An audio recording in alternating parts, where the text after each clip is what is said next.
Freo, though, are now in danger of missing the finals again on the last weekend. Very Freo. Again, on the last game of the round. Let's not count the Gold Coast and Essendon one. Again. It could all happen again, and it's going to come down to their game against the Western Bulldogs at Marvel Stadium on Sunday. They could miss finals again. Well, they could, but correct me if I'm wrong, there's another game after that. Oh, maybe there is. There is. We've got Brisbane Hawthorn. Yeah. Brisbane Hawthorn will be Sunday evening. Yes. And then there's the catch-up Gold Coast Essendon game on the Wednesday. But forget that. Yeah, Freo. Yeah, well, they may well miss again. And I think there's a lot of concern or disappointment around Freo's season this year. And I was pretty high on Freo at the beginning of the year. But sometimes you've got to look at the expectations that you have and think, were my expectations too high? The reason my expectations were so high on a club that wasn't there last year, I just think it's unfair sometimes for the expectation we put on a club that hasn't proven it yet. We just assume that, they bring in a guy like Shea Bolton, they're going to get improvement out of Hayden Young, who then turned out to miss most of the season, and guys like Sarong and Brayshaw in the midfield. But I think we've put a little bit too much expectation on them. All of a sudden, they're going to finish the year at minimum 15 wins. They will literally be the best team ever to miss out on finals should they miss out. No team has ever won 15 games and missed out. So I think they can finish 9th. Freo fans obviously are going to be disappointed by that, but I think it's a little bit harsh to say that the year's been a failure, they've been disappointing, because it's still, everything has gone in the right direction from where they were 12 months ago. Yeah. They've won more games. Yeah. They're scoring far more. They're scoring more this year than they have in any of the last 10 years. They're doing so many things right. They've had to incorporate new players in and deal with injuries. Yes, I know everyone does that. But it's not like they've gone backwards. They've taken a natural step forward. Would you be surprised? If they miss finals, it's just a sideways step. No, it's not. They're taking a step forward. You don't have to play finals to justify the fact that you've taken a step forward. I think they can lose this game and still it can be okay. It's progression, and then next year I'll give you, if they finish 9th this year with 15 wins, and next year they 3 years in a row 12th with 10 wins, then that's a step back. But I don't think you can look at this as a step back. Christian, has this year been a fail? No, well, I'm with Jake, and it's probably.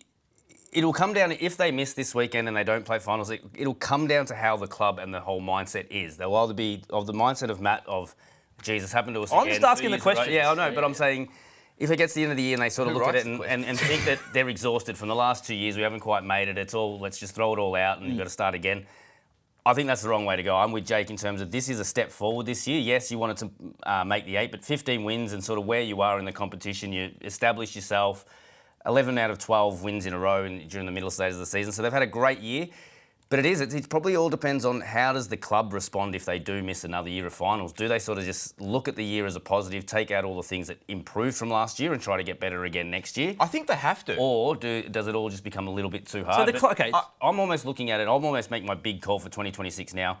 Oof. If they miss finals this year and they get the off-season right, they'll be top of the ladder by round 22 next year. It'll be one of those seasons where they have the ability. I don't know if they have the belief yet. I think they just need that steely. This off-season could be a way for the club to actually take the next step forward that they need to take. Just on that belief, right? Last year, heartbreaking circumstances, missed in the last game of the season against Port Adelaide. Now, this year, all they needed was an extra win, and they welcomed Brisbane, another team that was sort of really right there with them in terms of the ladder position, games won, and all that sort of stuff. They started 0 goals, 8 behinds.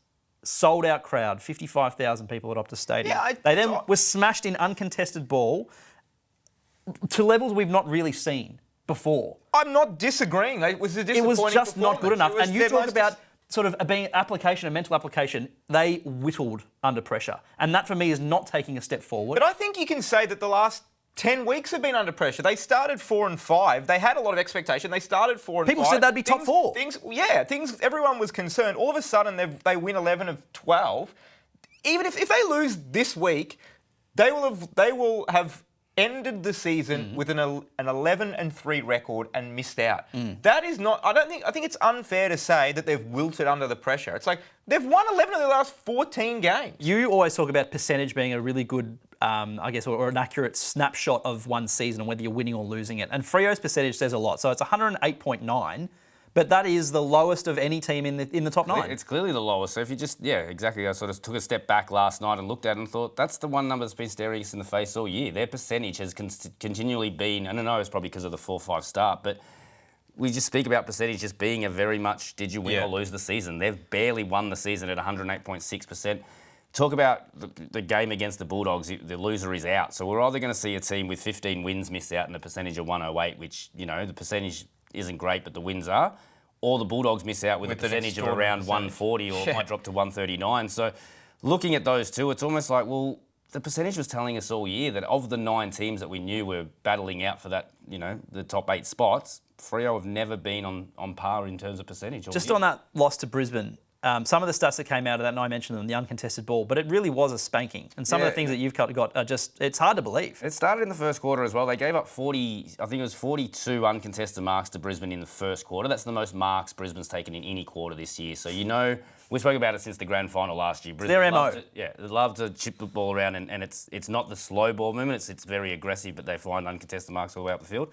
Freo couldn't stop it from the start of the game onwards. So they finished with 90 fewer uncontested possessions and 106 fewer disposals than Brisbane. So their worst result in any of those stats since 2021.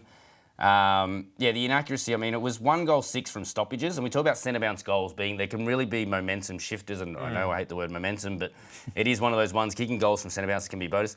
1 goal 4 from centre bounces. So you flip that around and go, if they had gone 4-1 from centre bounces, then that gets them, at least 18 points closer. But it also gives them that sort of, I don't know, when you score a goal out of the centre bounce, everyone's up and about. You score it behind from a centre bounce and sort of like... It's a bit deflating. It's a bit deflating. So, the uncontested possession, as I said, from quarter 1 onwards they were just giving up too much easy ball to Brisbane. I want to flip this back to you because we tend to agree with how we should evaluate Freo's season, regardless of what happens. Like, once again, they might win, they might go on a run in finals, and then this all is a moot point. Yep. But let's just say they lose. Yes. What do you grade their season if they lose by 15 points and miss out? I think it's an F. I think that's so hard. I think that's just unfair. I think Justin Longmuir entered the year as probably the most under pressure coach of anyone. Needed to make finals to probably keep everyone off his back. If he misses finals, he goes into 2026 as the most under pressure coach in my view as well. I think it's fair for him to go into next season as if he lasts. There's a little bit of discontent about him. I think that's really unfair. We're sheltered from that over in Victoria sometimes, but there is a bit of discontent bubbling. I think that's really unfair to say you win 15 games, you have natural improvement across the board, and there's so many positives to take out of this year. But every other team around them has improved more. I think it's such fine margins, and I'm probably not as high as what Christian is saying that if they get their off-season right, they'll be the best team in the league. But there's absolutely no reason they can't be a top 4 team next year. I agree with that. Yeah. I think they'd be very foolish to get rid of Longmuir at this off-season and say, nah, we need to strip it back and change. I just don't see why you do that. And the youngest team of the top 8 or top 9 all year, so they've got time on their side as well. So, tough one. Freo, just hate Freo, this guy. I'm asking the question. Okay. A lot to sort of. There's got to be must-watch footy on the weekend. Yeah, well, Dogs have been pretty good at Marvel as well, by the way. So it's going to be the Sunday slate is. I mean, you can tune out for most of it, but I think Sunday's going to be the one. Right?